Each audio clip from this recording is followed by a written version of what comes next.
Thank you for coming. Thank you for having me. What a great day. We are lucking out on the weather a little bit, aren't we? Yes. Yeah. So you've said you don't want to raise property taxes. Oh, you're not going to ask me the same question you asked everybody else first? I've been mixing things up, but Okay, let's go for it. Good. Yeah. you said you don't want to raise property taxes. You've also talked about filling vacant roles in the police department and various other priorities. So how would you pay for those priorities without raising property taxes? Yeah, so we have right now certainly a spending problem. Our Davidson County residents are the most taxed on an economic basis of any city in Tennessee. And we can see from 2006 to 2021, economists from TSU have produced this data to say that we have erased the gains of our families living here by raising the taxes significantly higher than any other aspect. So first thing that we would do is a top to bottom review, the same thing that we did when we came in when I worked for Governor Bill Haslam as an assistant commissioner in economic development. And we would go through the budget, and I think people know this, they see this, when right now we are retaining almost 50% of our dollars that we're spending on schools are not going to schools. We see when we go through and talk to the folks in the Parks Department that there's 6 layers between the person picking up the trash and the Parks Director. There are some places that I think we've got some inefficiencies, and the growth on a head count of our city we just look at it structurally, is too high. But where we are deficient is in our officers. We right now have 1.96 officers per 1,000 residents.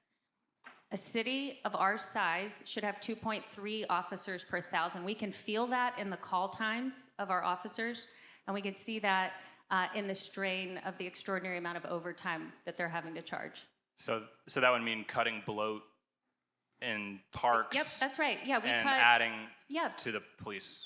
And in aspects of the administrative budget that I don't think are serving us well. But probably the biggest issue we have to tackle in this next mayoral administration is our city's debt. The second highest figure that we spend after schools is $413 million on our city's debt. That is debt that has been created over the last 20 years.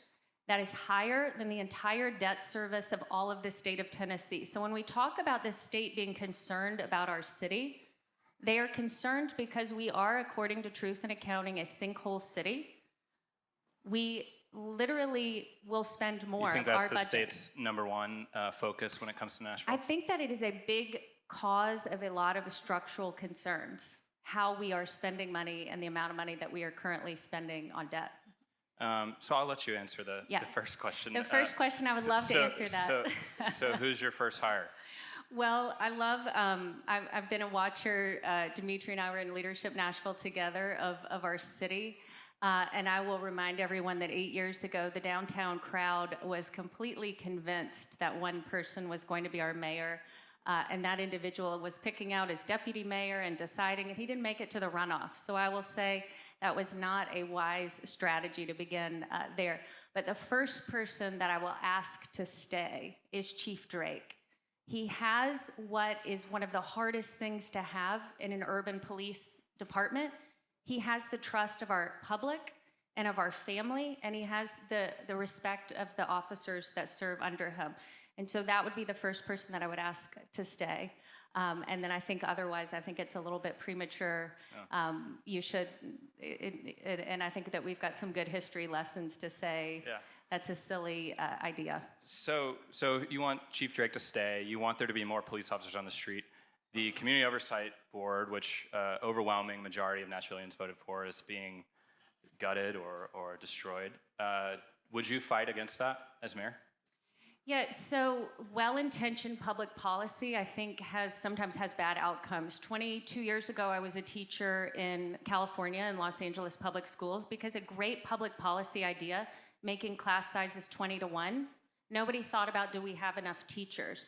I think the Community Oversight Board has a similar challenge.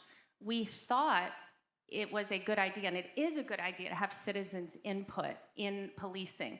But I think as it's played out, I think people on the Community Oversight Board and officers would say, we have cases that they're adjudicating that are 2 years old. So how are we actually improving our policing and our responsiveness to our citizens if we've built a bureaucracy that is so trailing in its ability to impact police? One thing I would say that the nation appreciates so much about Metro Nashville's police force is how fast we send out our body camera footage.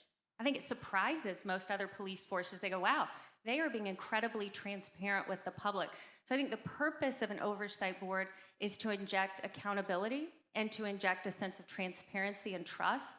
And that is really important. I think where things have gone off the rails, and I think it's actually hurt us in recruiting and retention, is the amount of time that it's taking for them to make some basic decisions. So no, I have no plans to challenge that, and this next mayor has a very important role in appointing 7 people by, I think, October 30th. I saw your answer about the racetrack in Axios earlier today. You said you respect the will of the voters. Those were similar outcomes in terms of the referendum for the fairgrounds and the referendum for the Community Oversight Board. So what's different about the will of the voters in those 2 cases? Well, I don't think that we've seen the will of the, we haven't built a bureaucracy to take care of the racetrack from 2011 to today.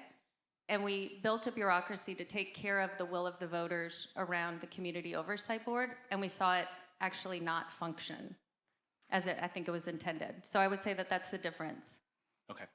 How can you get landlords to engage on affordable housing? Will that be a priority of yours? What sort of things would you want to offer them, or incentives, or is that something you won't be dealing with? Yeah, so in my neighborhood, Edge Hill, which is one of the most diverse neighborhoods in the city, what we found was most helpful in terms of increasing, we call ourselves an MB neighborhood, and in my backyard, we are on major transit corridors, 8th Avenue and 12th Avenue, and actually what we found as citizens is we had to really push back against Metro government when in our neighborhood on the corner of 12th and Wedgwood, they wanted to make public land into affordable housing, and we were totally for that. But they wanted 1/3 of the units to be market rate. We, as the landlord, we are a huge landlord in Metro Davidson County.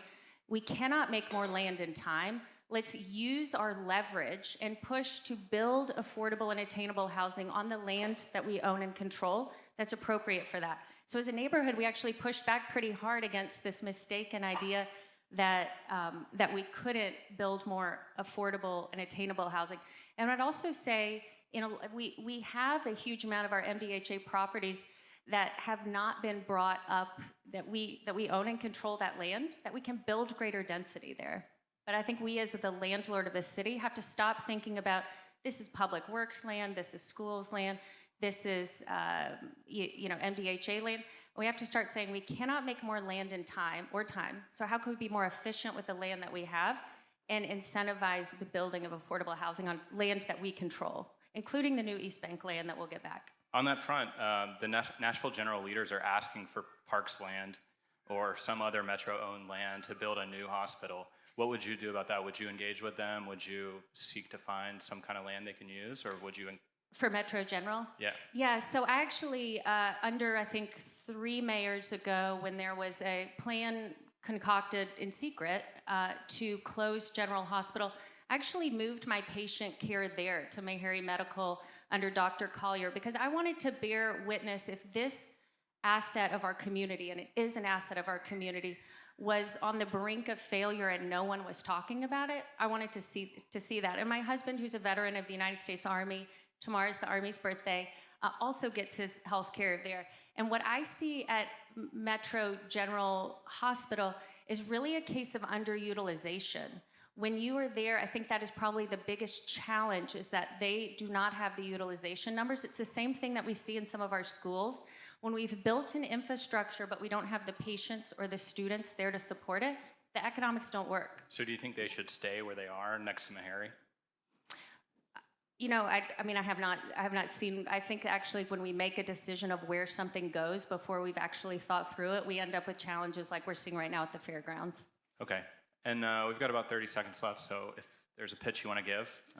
Oh, a Floor's yours. pitch. Okay. Well, Nashville native, Alice Rolli, running to serve as our city's next mayor, because I actually believe that after 20 years of kind of electing the same people, we've got to bring somebody in with an entrepreneurial attitude, with experience at the state and federal level, to really reshape how we think of our city and how we think of what's possible in a more customer-focused government. So I'd love for you to check out our campaign, alicerolli.com, and to earn your vote July 14th through August 3rd.